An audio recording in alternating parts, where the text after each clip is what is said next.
Orang kaya lama secara dasarnya mengacu pada sosok orang kaya yang kekayaannya datang dari warisan. Ketika sebuah keluarga mendapat gelar orang kaya lama alias OKL, itu berarti mereka memiliki kekayaan yang telah diwariskan selama beberapa generasi. Dalam satu dinamika sosial, OKL juga menggambarkan kelas sosial itu sendiri.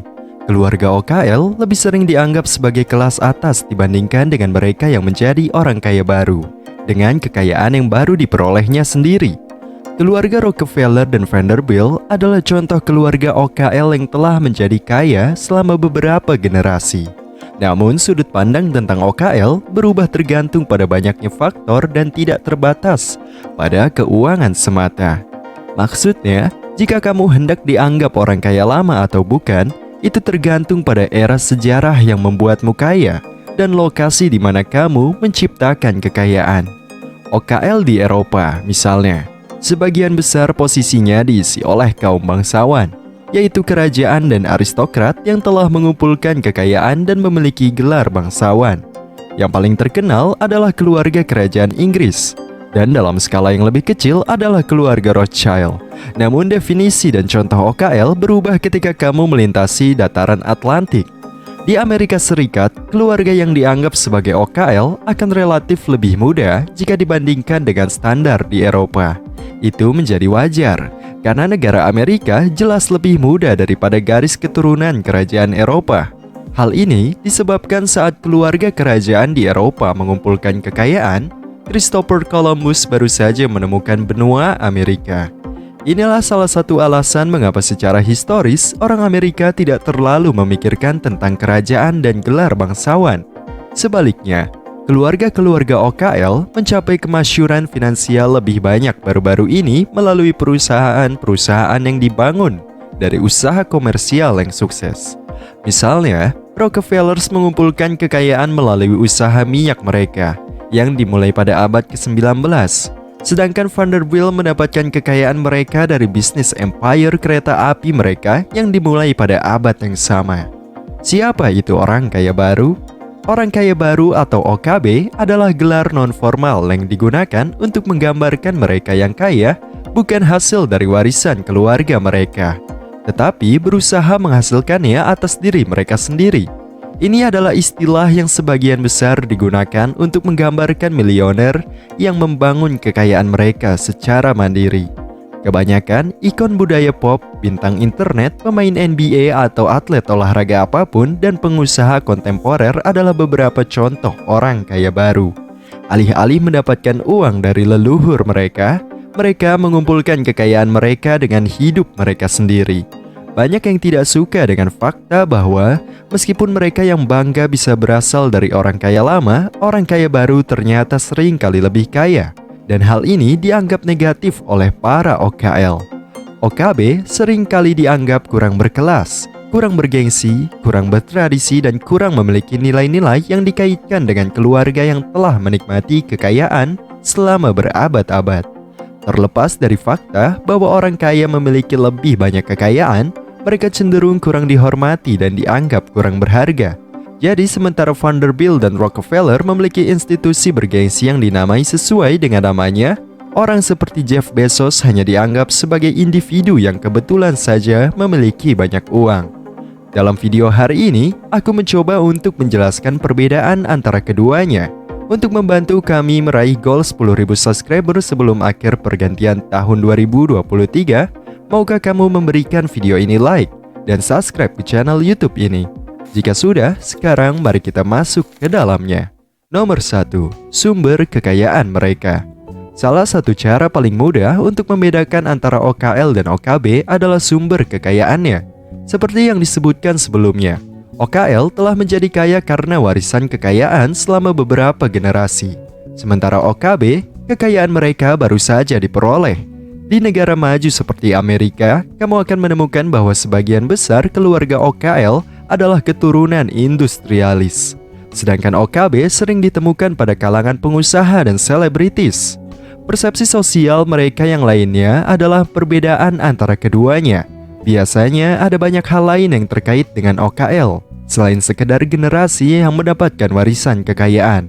Keluarga OKL sering ditemukan di timur laut, dan secara tradisional dianggap lebih beradab, berpendidikan, dan terhormat. Keluarga Okabe memiliki lebih banyak cerita, berjuang dari nol hingga kaya dan sering dikaitkan dengan mereka yang berada di pantai barat. Keluarga-keluarga Okabe ini tidak selalu memulai dengan uang yang cukup, tetapi malah mendapatkan kesuksesan fantastis mereka dari bisnis atau hiburan dan menghasilkan kekayaan mereka sendiri. Meskipun keluarga Okabe mungkin sama kayanya dengan keluarga OKL, secara sosial, mereka tidak dianggap sebagai golongan kelas atas atau elit global. Nomor 2. Kebiasaan pengeluaran mereka. Salah satu perbedaan paling signifikan antara OKL dan OKB adalah cara mereka menghabiskan uang mereka dan bagaimana cara kekayaan mereka mempengaruhi gaya hidup mereka. Keluarga OKL cenderung lebih hemat dengan kekayaan mereka.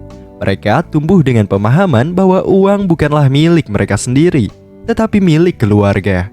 Dan tugas mereka adalah memastikan bahwa kekayaan itu diwariskan kepada generasi berikutnya. Ini berarti mereka tidak selalu mengeluarkan uang secara mewah-mewahan. Tentu saja, meski mereka tinggal di rumah mewah, mengendarai mobil mewah, dan mengenakan pakaian mewah, tetapi mereka cenderung mengeluarkan uang secara lebih praktis dan melihat pembelian besar sebagai investasi, bukan pemborosan. Jika kamu melihat dari luar, kamu mungkin tidak menyadari seberapa kaya keluarga-keluarga OKL ini. Mereka mungkin terlihat seperti keluarga bumi lainnya yang sering berusaha untuk tetap menjauh dari sorotan publik. Keluarga OKB lebih cenderung menganggap uang mereka sebagai milik mereka untuk digunakan sesuai keinginan mereka sendiri, daripada sesuatu yang harus mereka wariskan selama beberapa generasi. OKB sering dikaitkan dengan pengeluaran yang lebih boros. Dengan kata lain, mereka dikenal memamerkan kekayaan mereka. Kita semua pernah membaca atau mendengar tentang banyak selebriti yang menjadi miliuner, tetapi kemudian kehilangan semuanya dalam waktu singkat. Contoh yang baik dari OKL adalah pendiri dan pemilik Walmart, Sam Walton. Ketika ia meninggal dunia, kekayaan keluarganya sekitar 23 miliar dolar. Dan kekayaan ini disimpan dan diwariskan untuk generasi baru ketika mereka lahir. Orang-orang OKB baru mulai terbiasa dengan memiliki jumlah uang yang berlebihan itu. Mereka jadi lebih khawatir tentang bagaimana dan di mana menghabiskannya, ketimbang bagaimana menginvestasikannya, menyimpannya, dan menciptakan kekayaan generasi. Terjebak dalam masa sekarang membuat mereka sulit berpikir tentang menabung untuk tujuan masa depan. Itu karena mereka tidak terbiasa dengan memiliki uang yang selalu tersedia. Dan ini berarti perencanaan menabung untuk masa depan seringkali lebih sulit dijalankan bagi mereka. Pernahkah kamu mendengar pepatah ini? Kekayaan berbisik, tetapi uang bicara. Ini secara sempurna mencerminkan antara dua kategori tersebut. Keluarga dengan kekayaan warisan jarang tersorot berbicara tentang uang. Mereka diajari sejak usia dini untuk tidak menyebut-nyebut uang dan hampir dianggap sebagai hal yang tabu. Keluarga-keluarga OKL tidak ingin mengambil risiko untuk terlihat mencolok, jadi mereka lebih suka bermain aman. OKB sangat jauh berbeda. Karena mereka selalu berbicara tentang kekayaan mereka, mereka seringkali vokal dan bersedia membicarakan kekayaan mereka kepada siapa saja yang bersedia mendengarkan. Mereka akan berkendara di jalan dengan mobil Ferrari merah mencolok dan membeli mansion besar, karena mereka merasa pahit pernah tumbuh tanpa itu semua. Ini berasal dari kurangnya keamanan keuangan yang mereka alami saat mereka dibesarkan. Jenis trauma masa kecil seseorang hingga pada batasnya telah mempengaruhi kehidupan dewasa seseorang. Mereka ingin merasakan semua yang mereka lewatkan saat masih anak-anak, dan biasanya percaya bahwa uang adalah solusi untuk semua masalah mereka. Mereka mengenakan kekayaan di pundak mereka sebagai simbol status untuk menunjukkan kepada dunia betapa kaya dan sukses mereka. Tentu saja ini tidak berlaku untuk semua orang ketika memilih berada di sorotan kamera versus di belakang panggung. Meskipun fakta di lapangan, OKB lebih suka menjadi pusat perhatian, OKL lebih suka tetap di balik layar. Keluarga-keluarga OKL percaya bahwa penting untuk melindungi nama keluarga mereka. Semua yang membuat malu nama keluarga harus dihindari dengan segala cara. Ini berarti mereka memprioritaskan privasi di atas segalanya. Mereka bersedia membayar untuk menjaga citra keluarga yang bersih dan memiliki privasi. Mereka selalu berusaha untuk menjadi profil yang rendah hati dan melakukan apapun yang diperlukan untuk tetap menjadi anonim dan tidak dikenal. Di sini kita juga memiliki OKB yang selalu bersorak heboh mulai dari majalah hingga media sosial. Menyadari bahwa sebagian besar OKB berasal dari industri hiburan, tidak mengherankan bahwa sorotan selalu mengarah kepada mereka. Atensi adalah sumber keuangan mereka. Terlepas dari hal ini, ada beberapa keluarga OKB yang telah mengumpulkan jumlah kekayaan pada angka yang cukup dan kemudian sepenuhnya meninggalkan sorotan untuk hidup tenang di wilayah pedesaan. Nomor 3. Hiburan. OKL dianggap lebih berbudaya dengan suatu alasan yang baik. Sumber hiburan mereka mungkin datang dari pertunjukan malam di opera atau pertunjukan balet klasik. Banyak dari mereka mendanai museum dan menyumbangkan karya seni yang merupakan salah satu sumber hiburan lainnya. Permainan polo dan balapan kuda adalah favorit lainnya untuk kelas ini.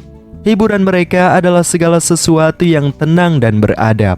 Meskipun seseorang yang merupakan OKB juga dapat menikmati hal-hal ini, kamu juga akan melihat bahwa mereka mengambil uang mereka untuk mendanai pengalaman baru, menerbangkan diri mereka ke seluruh dunia dalam tipe kelas 1, pergi ke berbagai restoran berbintang, membayar tiket VIP untuk klub menonton acara konser. Ini adalah beberapa cara bagaimana OKB menikmati waktu mereka. Nomor 4. Bagaimana OKL dan OKB akan tetap kaya? Melalui kombinasi investasi dan kepercayaan yang diwariskan dari generasi ke generasi, juga digabungkan dengan berbagai prinsip-prinsip manajemen keuangan yang kuat. Akan ada harapan bahwa generasi muda OKL akan terus mengelola kekayaan keluarga dengan cara yang memastikan dan dapat berkelanjutan untuk kedepannya. Jadi, jika kamu kaya dan ingin anak-anak serta cucu kamu tetap kaya, kamu perlu memberikan waktu yang serius untuk mengajari mereka cara menciptakan uang. Kamu juga yang akan memastikan bahwa aset-aset di mana uang kamu diinvestasikan membuatmu cukup yakin jika di situ akan terus tumbuh nilainya.